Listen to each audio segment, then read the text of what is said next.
श्रीराम. रिकामा वेळ सगळा भगवंताकडे लावावा. साधारणपणे ज्या वस्तू देहाला सुख देतात त्या पुष्कळ मिळवणं हे आपल्या जन्माचं ध्येय आहे असं आपल्याला वाटतं. परंतु अशा वस्तू ज्यांच्यापाशी पुष्कळ आहेत ती माणसं सुखी झालेली आढळत नाहीत. किंबहुना अशा वस्तू जितक्या जास्त जमा कराव्या तितकी आपली हाव वाढतच जाते. पुढे वय झाल्यावर देह क्षीण होतो आणि त्याचं भोगण्याचं सामर्थ्य कमी होतं. मग वस्तू असून देखील मनाची तळमळ कायम असते.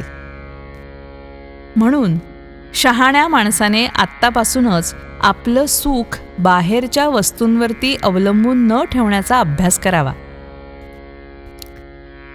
बाहेरची वस्तू सुटली तरी मनाला दुसरी वस्तू देणं आवश्यक असतं.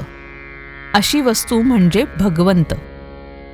भगवंत हा नेहमी राहणारा, स्वयंपूर्ण आणि आनंदमय असल्यामुळे त्याचं चिंतन करता करता मनामध्ये ते गुण उतरत जातात. अर्थात मन भगवंताच्या चिंतनानं आनंदमय बनल्यावर त्या माणसाचे जीवन किती रसमय होत असेल याची कल्पना करावी.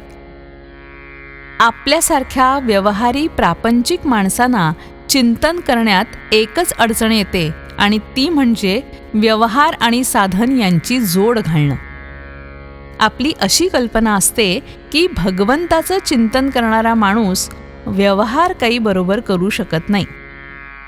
तुकाराम बुवांसारख्या परमात्मचिंतनात बेभान झालेल्या पुरुषांची गोष्ट निराळी.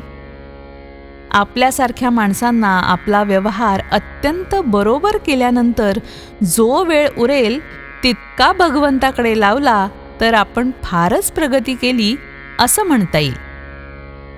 खरं पाहिलं असता सध्या जेवढा रिकामा वेळ आपल्याला मिळतो तितका सगळा आपण भगवंताकडे लावत नाही.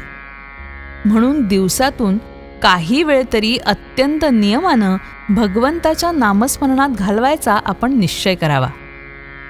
नामाच्या आड सगळ्या गोष्टी येतात. आपण स्वतः देखील त्याच्या आड येतो. तेवढं सांभाळावं आणि जगाच्या नादी फारसं न लागता आपलं नाम चालू ठेवावं.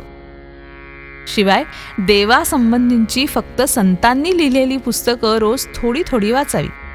त्यावर मनन करावं आणि ते आपल्या आचरणात कसं येईल याचा सूक्ष्म विचार करावा. अशा मार्गाने जो जाईल त्याची हा हा म्हणता प्रगती होईल आणि त्याला समाधान मिळेल. श्रीराम.